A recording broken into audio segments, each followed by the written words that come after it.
দর্শক সকলের অবগতির জন্য জানাচ্ছি, আমরা জানতে পেরেছি যে ডুমুরিয়ায় একটি অনাকাঙ্ক্ষিত ঘটনা ঘটেছে। এখানে বাইক কিনতে আসা একজন ভদ্রলোক তাকে ছুরিয়াঘাত করেছে। আপনাদের যদি জানাই, আমরা একটু কথা বলার চেষ্টা করব সেই ভাইয়ের সাথে, মূলত তার সাথে কী হয়েছে বা বিস্তারিত।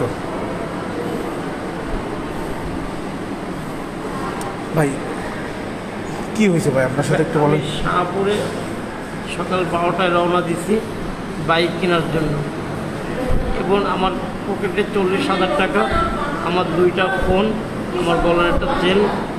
আমি শাহপুর বাজারের যে দাঁড়াইছি, এর মধ্যে কিছু বকাইতে ছেলেবেলে এসে আমার পকেটে যে দেখছে টাকা, উল্টো পিছন থেকে ছুরির আঘাত করে আমার টাকা, আমার ফোন, আমার চেন নিয়ে আমার উড়ো মাইক দিয়ে আমি এখানে পড়েছিলাম। পরে আমার ওই জায়গার এলাকার লোকজন অটো উঠে আমার মেডিকেলে পাঠাইছে। ঠিক আছে, যারা আমার আঘাত করছে তার নাম হলো অন্য শাহপুর বাজারের। আপনার কি এই যে কি দাঁতে যে এটা কি তার আঘাতের কারণে হয়েছে নাকি আগের থেকে? আপনার নামটা কি একটু? মেহেদি হাসান বাবু। আপনার সাথে এই ঘটনাটা ঘটাইছে কারা, চিনেন তাদের? না, আমি চিনি না, কিন্তু শাহপুরে বাজারে তারা আড্ডা দেয়, বকাইতে ছেলেগুলো যে করেছে তার একজনের নাম জানি ছিল অন্নবের লিডে। এরা এইসব, এরা কি আপনার পরিচিত? না, এরা আমার পরিচিত না। তারা জানলো কিভাবে যে আপনার কাছে 40,000 টাকা রয়েছে? টাকাই পকেটে ছিল, মুখে ছিল। আমি চার দোকানের সামনে দাঁড়াইছি, ওরা চার দোকানের পাশেই ছিল।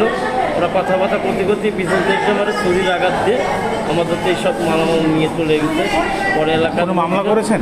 যে মামলা এখন করিনি, ট্রিটমেন্ট নেব, নিয়ে আপনার বর্তমান অবস্থা রেখে? বর্তমানে ভাই আমার এই যে অবস্থা, মাথায় আমার বুকের ভিতরে এখন ব্যথা। মানে তারা আপনার তছনছ করে দিয়ে, তার আপনি কি ধরনের বিচার প্রত্যাশা করেন? আমি আসলে আইনের মাধ্যমে বিচার চাই, এমন বিচার যে এই বকাইটে ছেলেপেলের নেশাগ্রস্ত এই যে ছিনতাইকারী, তারা কি আপনার থেকে টাকা নিয়ে গেছে? টাকা নিয়ে গেছে, 2টা ফোন নিয়ে গেছে, আর গলার চেন নিয়ে গেছে। মানে আপনি একটু স্বাচ্ছন্দ্যভাবে বা কমফোর্টভাবে চলাফেরা করেন এই কারণে হয়তো দেখে বুঝতে পারছে যে। তো বলেন কি ধরনের বিচার প্রত্যাশা করেন? সরাসরি লাইভে রয়েছি। আমি আসলে এদের কঠিন বিচার চাই। ঠিক আছে, মানে এই ধরনের কাজ যদি এরা না করে, ঠিক আছে, আমি আইনের কাছে একটাই কথা বলবো যে ভাই এদের এমন শাস্তি দেন মানে এরা নেক্সটে আর কোনো লোকের সাথে এই জন্য না করতে পারে। আমার এই আপনার পরিবারের সদস্যরা? জি, আমার পরিবারের, আমার বোন, আমার আব্বু। কেমন আছেন? ভালো আছেন? এই যে আপনার ভাইয়ের সাথে যে অনাকাঙ্ক্ষিত ঘটনাটা ঘটছে, এটা মানে আমরা কঠিন বিচার চাই। যারা করছে টাকার বিচার চাই, যাতে অন্য কারোর সাথে আর পরবর্তীতে না করে এইসব। ঠিক আছে, আমার মাও আছে। আন্টি ইসলাম, ভালো আছেন?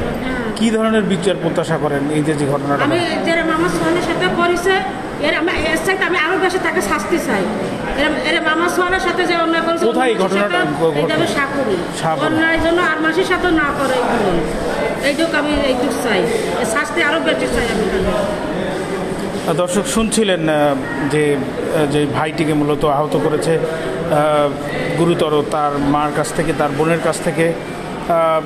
এই মুহূর্তে যারা লাইভে যুক্ত আছেন, পরবর্তীতে যারা যুক্ত হবেন, সকলের কাছ থেকে বিদায় নিচ্ছি। ভালো থাকুক বাংলাদেশ। এই পরিবারটি যেন সঠিক বিচার পায়। নগদ অর্থ, চেন এবং যাবতীয় নিয়ে গিয়েছে। মানুষ কিন্তু ভালো নেই, দেখছেনই সরাসরি লাইভের মাধ্যমে। সকলের কাছে এইটুকুই বলবো, আপনারা সাবধানে থাকুন। যেখানে আছেন লাইভে যুক্ত, লাইভটি শেয়ার করে দিন। এই পরিবারের সুস্বাস্থ্য কামনা করছি এবং ভুক্তভোগীর যেন দ্রুত রিকভারি হয় সেই আশাই রাখছি। আল্লাহ হাফেজ।